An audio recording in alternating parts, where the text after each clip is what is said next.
It is Tuesday, May 27th. Thank you so much for joining us for CBN NewsWatch. I'm Ephraim Graham. Ahead today, still no deal between the United States and Iran over its nuclear program as Iran refuses to give up its uranium enrichment used for developing a nuclear weapon. It comes amid reports there are disagreements between President Donald Trump and Israel's Prime Minister Benjamin Netanyahu over exactly how to deal with Iran. At the same time, Israel going after Hamas in Gaza, expanding its military operation called Gideon's Chariots. Here at home, members of Congress taking on antisemitism, which is growing around the world, including right here in the United States, with open displays of anger and hate against the Jewish people.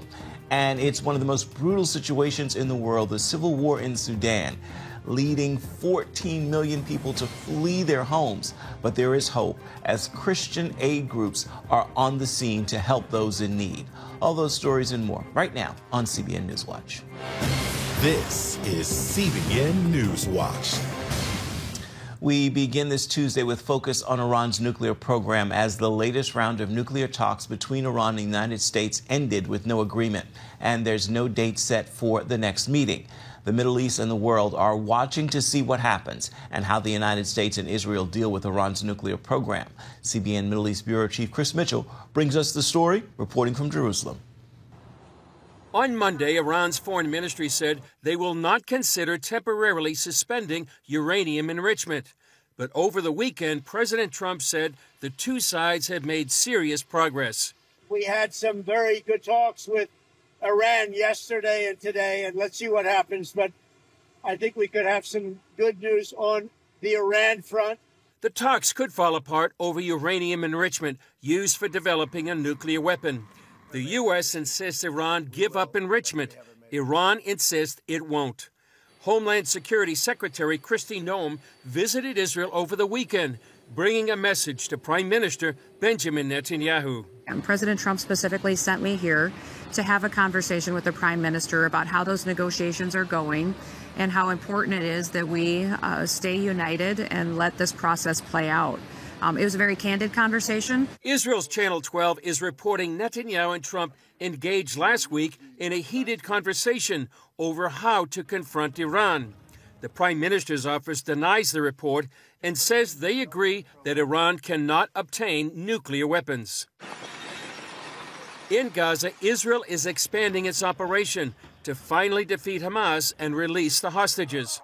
President Trump would also like to see the fighting stop. Likewise with Hamas on Gaza. We want to see if we can stop that. And Israel, we've been talking to them, and we want to see if we can stop that whole situation as quickly as possible. Secretary Noem also came to mourn the two young Israeli embassy workers gunned down in Washington last week. Their alleged killer chanted "Free Palestine" as police arrested him. President Trump extends his greetings and his grief to all of you, and he stands with you as we fight this hatred in the world and know that Iran and Sarah's lives will be of significance and will matter and will bring a unity among us that will help us defeat our enemies. On Monday, tens of thousands marched through the old city of Jerusalem and gathered at the Western Wall to celebrate Jerusalem Day. It marks June 6, 1967, when Israeli paratroopers captured the Old City and the Temple Mount for the first time in more than 2,000 years. We never forget Jerusalem. Jerusalem, the bird of our soul, is the heart of the nation. If you remove the heart from the body will not exist. And therefore, we will not allow anyone to remove Jerusalem from our hands. Jerusalem, our eternal capital, was reunited 58 years ago in the Six-Day War. It will never be divided again. Continue our coverage now with Chris. So, Chris, let's begin with Iran. Are Israel and the United States on the same page? Well, Ephraim, that's what a lot of people are wondering over here, and I'm sure in the United States as well. The question is, does President Trump believe he can reach a deal with Iran that guarantees that there'll be no uranium enrichment? That seems to be the one main sticking point between Iran and the United States. Iran insisting it has to enrich uranium, or it can, as a national right, and the U.S. saying they can't. So, and there's other issues as well. What would Iran do with the enriched uranium that it already has? will it destroy all its enrichment infrastructure? Will it be open to military strikes to inspection? What about its ballistic missiles? Would they eliminate those? So Israel's been dealing with Iran for decades. And I think there's a sense over here, Ephraim, that they don't trust Iran to stop what they've really been doing for decades and spent billions and billions of dollars. And also over here, there's a sense that the military window to strike Iran's nuclear facilities is shrinking. And that while Iran gets closer to a weapon, so Israel has its finger on the figurative trigger, and a very dramatic moment here in the Middle East, and things very much on edge. With that window potentially shrinking, what could happen if the U.S. and Iran's talks fail? Well, reports right now, Ephraim, is that Israel is preparing for a regional conflict. They call it Barak Tamir in Hebrew. They're testing emergency coordination, protecting the home front. And so while Israel is preparing for those strikes on their nuclear facilities, Tehran, on the other hand, is taking what they say is special measures to defend its nuclear assets. They would include its enriched uranium already. And Iran has warned in a letter to the UN that there'll be legal consequences for the U.S. if Israel strikes. So right now we've had 5 rounds of talks. They're inconclusive.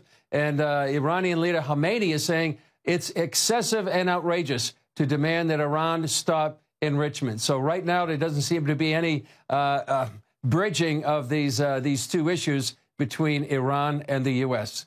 Let's turn now to the battle against Hamas in Gaza. How effective has Israel's Operation Gideon's Chariots been? Well, so far it seems to be effective. It's taken over more territory. According to the IDF, they've killed hundreds of Hamas fighters already. They're connecting right now Rafah, which is in the south, and then Khan Yunis a little further to the north, connecting those two areas. And as we have talked before, they're trying to clear and control the area there in Gaza Strip. So far, their goal is to have 75% of Gaza under control within the next 2 months. They have about 40% under their control right now. So far, they've dismantled a lot of terrorist infrastructure. That includes underground tunnel routes, over 200 targets, weapons storage facilities, anti-tank missile posts, and many, many of those tunnel shafts that have been ubiquitous all over the Gaza Strip. One of the sticking points has been distributing humanitarian aid inside Gaza, and now there is a new way. What's the significance there? Well, it would eliminate Hamas's influence over the population and eliminates a major source of revenue for Hamas. They've been stealing this aid for months, and that helps fuel their war machine. It'll also get people out of harm's way, and for the first time in maybe a long time, get the population out of the influence of by Hamas, and yet providing for their needs. That's the whole idea of these distribution centers right now, and also keeping the population being used as human shields. There's 3 sites to be set up, apparently all this week. Chris, there are reports of possible famine in Gaza. What is Israel saying about that? Well, they're saying right now that not even close to famine. There is distress, but not hunger. And so far, we've been reporting, we've seen reports that more than 100 reports of looting that humanitarian aid since it began resumption in just several weeks ago. And according to the IDF, it's not only Hamas, but also gangs and clans and civilians that are taking this aid away. So this is one of the main sticking points, and has been since aid resumed. And if you compare some of the amount of aid that's gone into the Gaza Strip, some people have compared it what's going in Sudan, for example, and just many, many more times of literally thousands of tons of aid that have gone into Gaza. But unfortunately, much of that has been stolen and used by Hamas against its own people, selling it at exorbitant rates, and also using it as a tool against the IDF. What is ahead this evening on Jerusalem Dateline? Well, we have an update on Iran and Gaza, and also Jerusalem Day. And also we're going to air a story called The 21. It's a movie made about 21 Egyptian Christians and one Christian from Ghana who gave their lives several years ago, about 10 years ago, for their faith in Jesus. And powerful testimonies. We actually went down to Egypt. We met many of the wives of these martyrs and their families, an inspiring story. And this is an animated film that really tells their story in a powerful way. Just an inspiring story for many people that gave their lives for the faith. They refused to recant and change their faith. And a very, very inspiring story, Ephraim. Look forward to that. Our CBN News Middle East Bureau Chief Chris Mitchell, thank you so much for your insights. And, of course, we look forward to hearing from you in the days ahead this week. I want to remind you at home, you can see the latest from Jerusalem Dateline at 8 p.m. Eastern on the CBN News channel. You can also find it on the CBN News app, and Jerusalem Dateline is also available on YouTube. Coming up here at home, taking on anti-Semitism. That is the mission for members of Congress as violence against Jews is on the rise throughout the world and right here in the United States. We're going to bring you the story when we come back. You're watching CBN NewsWatch.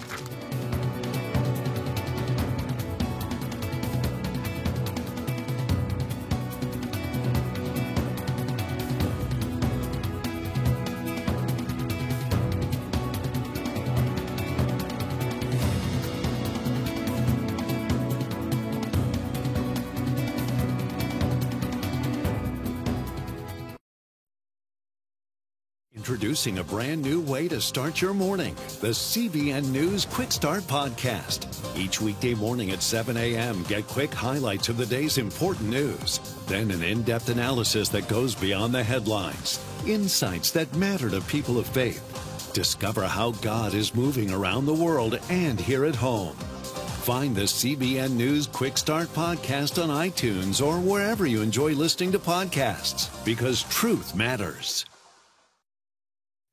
Lawmakers on both sides of the aisle are rallying to fight anti-Semitism after an uptick in violence against Jews across the world. One member of Congress told CBN News about his effort to hold members accountable to do more. CBN's Capitol Hill correspondent Michelle London reports. It's a very, very serious problem. Rep. Smith is referring to the overwhelming majority of hate crimes committed against Jews each year, even though statistics show this community only represents 2% of the entire population. Since October 7, 2023, the day Hamas launched its brutal attack on Israeli soil, Smith says there's been an increase in violence against the Jewish community, especially students on college campuses. I was at Rutgers University when a group of Hamas promoters and supporters, and I went and I talked to some of the Jewish students, and I talked to them. And they screamed in my face this close, about how bad Israel is. In 2024, the Anti-Defamation League tracked nearly 10,000 anti-Semitic incidents in the U.S. alone, the highest on record. Hearing will come to order. It's why Smith is sounding the alarm, holding a series of hearings to review the global threat of Jewish persecution. Ted Deutsch, CEO of the American Jewish Community, testified that anti-Semitism has become normalized and amplified by technology. It's a bar in Philadelphia where a sign saying "F the Jews" is lit up and paraded as people laugh, or when many people come together to work on a music video about a song called Heil Hitler, with no one seeming to bat an eye. We don't just sit there and wait for them to attack. Smith wants to make sure Congress acts alongside the Trump administration to take countermeasures against these attacks by starting in his home state. I have a number of synagogues in New Jersey and in my district that, we've done more from a homeland security point of view, putting up more cameras, more situational awareness efforts to ensure that, these terrorists do not do something evil. Withholding funds to certain colleges and universities that have shown a propensity to enable this kind of barbaric behavior. Smith says the key to combating global Jewish hatred starts with Christians joining in community. I do think Christians first and foremost need to pray. Pray for Jerusalem, pray for the peace of Jerusalem and for Jews everywhere. Become in solidarity with the movement. Michelle London, CBN News, Washington. Still ahead, we're going to take you to the harshest desert for the worst humanitarian crisis in the world today, where 14 million people have fled their war-torn homes. We're going to take you to the border of Sudan to meet those helping the refugees. It's coming up right after this.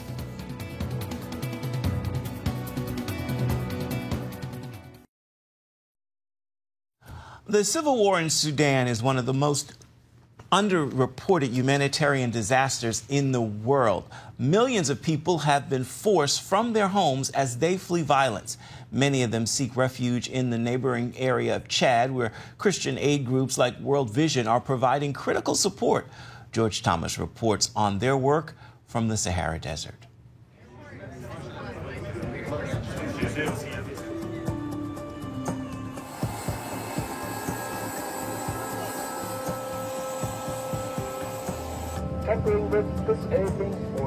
A grueling journey into one of the world's harshest deserts.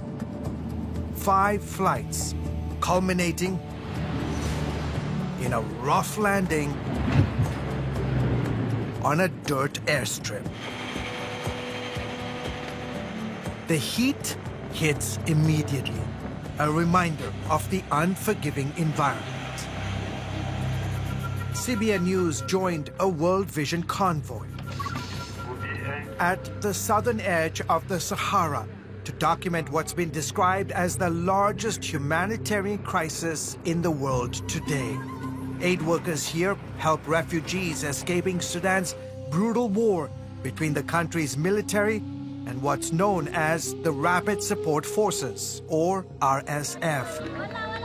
Here, the faces of those displaced tell stories of unimaginable loss. I've been to a number of refugee situations around the world. This is one of the worst I've seen. For nearly 2 years, the conflict has displaced 14 million people, with some fleeing to neighboring countries like Chad for safety. In the distance there, you will see Sudan. So these are folks who have escaped the war coming into Chad. The last 2 years, close to about 700,000 Sudanese folks, like this gentleman right here, they have come across this border. Chad is just one of several countries today in the region that is providing shelter to hundreds of thousands of Sudanese. At the border, UNHCR worker Mohammed Abakar registers mostly women and children. When I talk with them, some of them tell me that their husbands were killed. Some of the women say they were raped. They come with just a small sack that has their clothes. They don't even have food to eat. CBN News met Miriam Ahmed Ishaq crossing the border on a donkey. Her emotions, a mix of relief and sorrow. I lost all my belongings, all my clothes, the furniture, the utensils. They put fire to my house and destroyed everything. With more than 60,000 dead, the existing human toll is unimaginable suffering. Like that of Maha, who escaped just before RSF troops surrounded her village. They raped girls in front of us. They killed people in front of our eyes. I didn't think I would survive. The war has killed 2 of my brothers. One is missing. We don't know where he is. We don't even know if he's alive or dead. The true damage is not just in numbers. The RSF came to our home and shot my husband in front of me. They looted everything, then burned the house down. My husband survived, but it's taking a while for him to heal. These stories of trauma, loss, and survival echo through the refugee camps. Women expressing to us overwhelming fear of not knowing the fate of loved ones. My husband is a cattle herder. He went to the market to sell cattle the day the fighting started. That was almost 2 years ago. I've not heard from him since. I don't know if he's dead or alive. Over 60% of Sudan's population is in desperate need of help, including 16 million children. A UN report states more than 200 children, some as young as 1, have been raped in Sudan within the last year.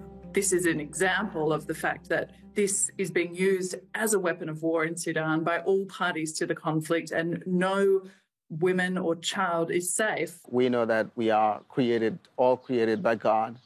These are brothers and sisters who are in pain. These are people who have not chosen to be in the conditions they are. I believe that it is our duty to take care of the weakest among us. World Vision and other agencies serve meals to some 70,000 young Sudanese refugees each day. This is a program we are implementing in partnership with the World Food Program. We received these rations, and our team, as World Vision, are in charge of making sure that the children have cooked and hot meals on a daily basis. CBN News arrived at a makeshift school as cooks prepared meals.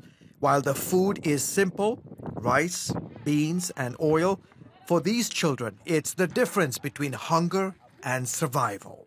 This food we are giving them is better than what they are getting in the refugee camp. Good afternoon. Good afternoon, teacher. The school's principal, himself a victim of the war, says this food program serves as a vital incentive for keeping children in class. This food support is super crucial. The children enjoy coming to school to study, and because they get meals each day, no students wants to miss class. Attendance is near perfect, and this is good. As you can imagine, trying to get clean, safe, and reliable water here in the Sahara Desert is no easy feat. So a couple of months ago, World Vision dug this borehole and is today running about 2.5 miles of piping, transporting this desperately needed water to the main hospital here in Farshana, Chad. And it means everything. You know, without that water at the clinic, you have women coming to deliver their babies, carrying a bucket of water themselves, or not having enough water because they don't have access. In Farshana, Chad, we visited one of the only clinics in the area. It's filled with mothers and babies, many battling malnutrition. World Vision's newly installed solar panels also provide electricity, ensuring that this lifeline stays open. For us, access to water and electricity have been truly paramount. Despite overwhelming challenges, the strength and resilience of these families offer a glimmer of hope. The quiet love for their children and the hope of returning to Sudan one day keeps them going. George Thomas, CBN News, reporting from the Chad-Sudan border. We'll be back with an encouraging word for your day. Stay with us. We leave you with this thought. Fix your focus. The seeds you water are the seeds that will bloom and grow. We look forward to seeing you back here tomorrow. Goodbye. God bless. Thanks for watching.